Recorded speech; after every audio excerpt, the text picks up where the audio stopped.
tamaa zote zitakuwepo kwenye siku ile mbele zake Bwana.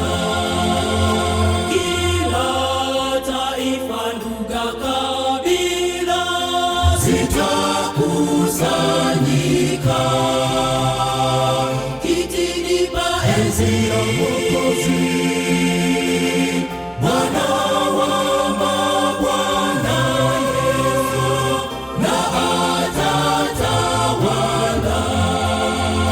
Fikiria kundi zuri mwenzangu sasa, kama litakuwepo siku ile.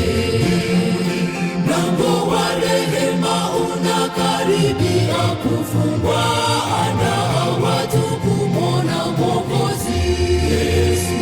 Fikiria kundi zuri mwenzangu sasa, kama litakuwepo siku ile.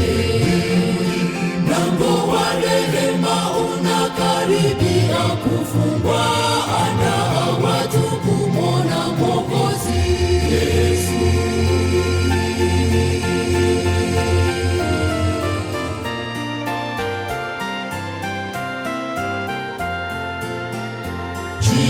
Jitahidi ukajionyeshe umekubaliwa naye Bwana Mungu, na familia uliopewa mbingu za subiri kuwakaribisha yao mashujaa washindi wa dhambi. Fikiria kundi zuri mwenzangu sasa, kama litakuwepo siku ile. Mlango wa rehema unakaribia kufungwa, andaa watu kumwona Mwokozi Yesu. Fikiria kundi zuri mwenzangu sasa, kama litakuwepo siku ile. Mlango wa rehema unakaribia kufungwa, andaa watu kumwona Mwokozi Yesu.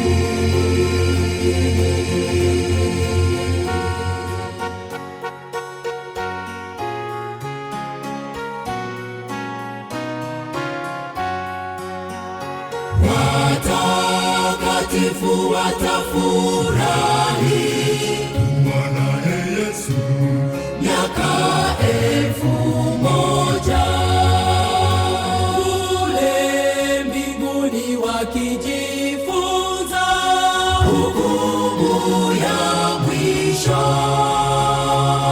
Yesu atakuja na watamsifu milele daima. Fikiria kundi zuri mwenzangu sasa, kama litakuwepo siku ile. Mlango wa rehema unakaribia kufungwa, andaa watu kumwona Mwokozi Yesu. Fikiria kundi zuri mwenzangu sasa, kama litakuwepo siku ile. Mlango wa rehema unakaribia kufungwa,